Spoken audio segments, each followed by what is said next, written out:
ही chemical factory आहे, त्यामुळे आग अजूनही त्याची थांबत नाही आहे. धूर खूप आहे आतमध्ये, कुठे कुठे अजूनही स्फोट होत आहेत मध्ये मध्येच.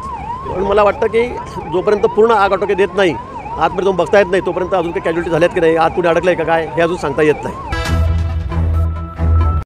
कुछ नहीं, डायरेक्टली पटे. हाँ बस